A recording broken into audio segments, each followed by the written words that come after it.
Student, आज मैं आपके सामने फिर से आ चुकी हूँ हाउ डू ऑर्गेनिज्म रिप्रोड्यूस के सेकंड पार्ट के साथ। आपको मैंने पार्ट फर्स्ट में जो बताया वो रिप्रोडक्शन क्या होता है, साथ ही साथ उसके टाइप्स कितने होते हैं, और उसी के साथ मैंने आपको एसेक्सुअल रिप्रोडक्शन को डिफ़ाइन भी किया था शॉर्ट टर्म में। यहाँ मैं आपको सेक्सुअल रिप्रोडक्शन क्या होता है उसको डिफ़ाइन करने जा रही हूँ। तो आपको पता है सेक्सुअल रिप्रोडक्शन क्या होता है, उसमें टू इंडिविजुअल की नीड होती है। टू इंडिविजुअल फर्टिलाइज करते हैं और उसके बाद वो क्या करते हैं, न्यू स्पीसीज़ को जर्मिनेट करते हैं। तो यहाँ पे मैंने इसका जो आपका डिफिनीसन होता है उसको मैंने लिखा है, the mode of reproduction using which two individuals take part in the creation of new generation of species is termed sexual reproduction. ठीक, मतलब रिप्रोडक्शन का वह मोड जिसमें दो इंडिविजुअल एक साथ पार्टिसिपेट करते हैं और क्रिएट करते हैं एक न्यू स्पीसीज़ की न्यू जनरेशन को, उसी को हम लोग क्या बोलते हैं, सेक्सुअल रिप्रोडक्शन कहते हैं।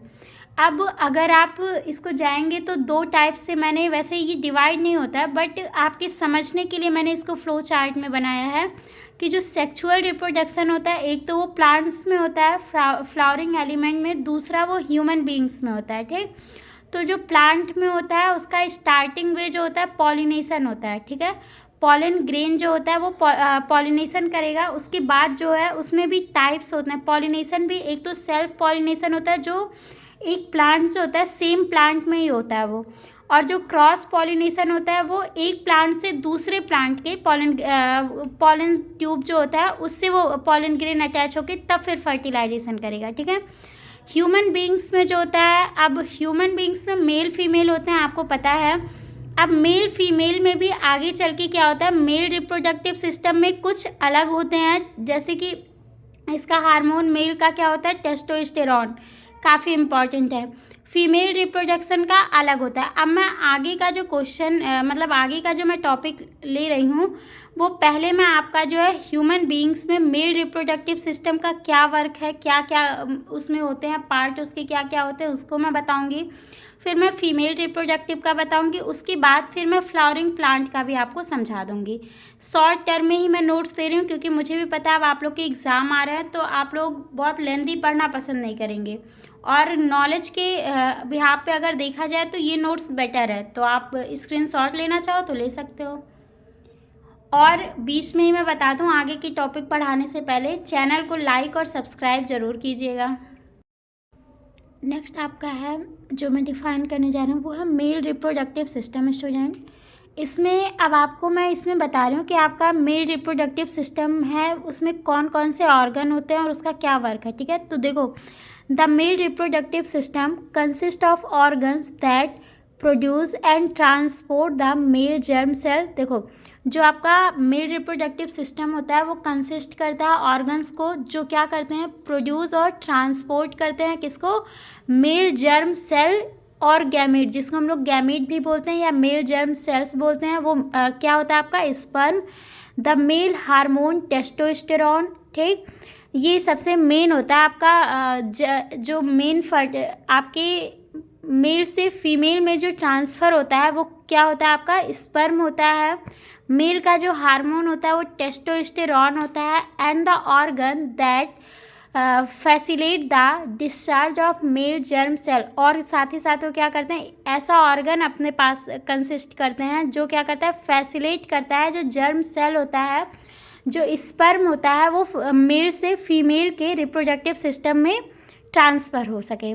The male gamete is a sperm. ठीक, मैंने इसको लिख दिया, अलग से भी पॉइंट बना दिया। Which is a tiny body, जो कि क्या होते हैं, बहुत शार्प शेप के हो गए, टीनी बॉडी, छोटी बॉडी होती है, कंटेनिंग द जेनेटिक, और वो क्या करते हैं, जेनेटिक मटेरियल को कंटेन करते हैं, and they have a long tail, और उनके पास क्या होती है, एक लंबी पूँछ होती है, फॉर जो उनको हेल्प करती है क्या, मूवमेंट में, मूव करने में उनको हेल्प करता है, और फीमेल की जर्म सेल्स तक पहुंचने में मदद करता है, जिसके बाद क्या होता है, फर्टिलाइजेशन प्रोसेस वहाँ पे अकर होता है।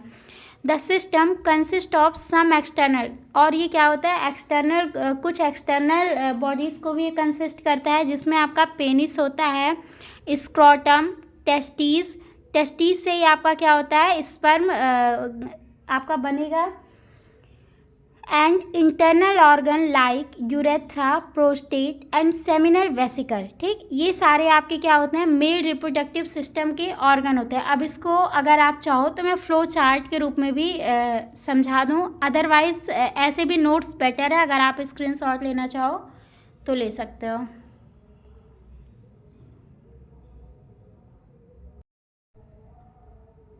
स्टूडेंट, यहाँ मैंने जो आपको मेल रिप्रोडक्टिव सिस्टम पढ़ाया उसमें ऑर्गन्स कुछ बताएं, तो उन्हीं ऑर्गन्स के क्या वर्क हैं उसी को मैंने शॉर्ट टर्म में डिफ़ाइन किया है। आई होप सो ये कि आपके एग्ज़ाम के लिहाज से काफ़ी हेल्पफुल होगा और नॉलेज के अकॉर्डिंग भी आपके लिए हेल्पफुल होगा। तो देखो, आपके जो मैंने लिखवाए थे testis, vas deferens, urethra, prostate gland and seminal vesicle, साथ ही साथ पेनिस वगैरह भी मैंने लिखवाया, तो उनके काम बहुत नॉर्मल होते हैं, इस वजह से मैंने उसको डिफ़ाइन नहीं किया। ठीक है, तो देखो जो मेन वर्क है टेस्टिस का, जो कि क्या होता है, रिस्पॉन्सिबल होता है किस चीज़ के लिए, वो आपका जो जर्म सेल होता है उसको रिप्रोड्यूस करता है, मतलब उसको उसका प्रोडक्शन किसके द्वारा होता है, टेस्टिस के द्वारा। टेस्टिस में कौन सा हार्मोन होता है आपका, टेस्टो हार्मोन। वेस्ट डिफरेंस की बात करोगे तो वेस्ट डिफरेंस क्या होता है, एक ट्यूब लाइक स्ट्रक्चर होता है जो कि स्पर्म का ट्रांसपोर्ट करने में, उसका बस इतना काम है कि स्पर्म आपके टेस्टिस से यूरेथ्रा में पहुंचाता है। ठीक, यूरेथ्रा नेक्स्ट आपका क्या है, urethra. It is a common passage for the sperm as well. देखो ये यूरेथ्रा जो होता है इसका वर्क क्या होता है, ये आपके स्पर्म को भी पैसेज देता है, मतलब रास्ता देता है, और साथ ही साथ यूरिन पास में भी ये रास्ता प्रोवाइड करता है। अब आता है आपका क्या है, prostate gland and seminal vesicle, जो कि क्या करता है बाबू, ये मतलब it is located along the, ये वेस्ट डिफरेंस के अलॉन्ग में लोकेटेड होता है। ये एक फ्लूइड सीक्रेट करता है जिसे हम लोग सीमेन बोलते हैं। उस सीमेन का जो मेन वर्क होता है कि वो हमारा जो जो मेल का स्पर्म होता है उसको क्या करता है, नरिशमेंट देता है, मतलब उसको बहुत ही स्मूथ बनाता है, जिसके थ्रू उसका जो मूवमेंट हो वो बहुत इजी हो जाए, और वो मेल रिप्रोडक्टिव से फीमेल रिप्रोडक्टिव ऑर्गन में ट्रांसफ़र हो सके। ठीक, आई थिंक आप लोगों के लिए समझने के अकॉर्डिंग अच्छा है। आप लोग अगर चाहो नोट्स के लिए तो स्क्रीनशॉट ले सकते हो। ठीक है, बाकी मिलते हैं नेक्स्ट टॉपिक के साथ जिसमें आपका फीमेल रिप्रोडक्टिव सिस्टम होगा कल के वीडियो में। अगर कोई पॉइंट ऐसा होगा जो आपको नहीं समझ में आ रहा होगा या कुछ एक्स्ट्रा जानना होगा तो आप कमेंट कीजिएगा, और जाते जाते चैनल को लाइक और सब्सक्राइब ज़रूर कीजिएगा।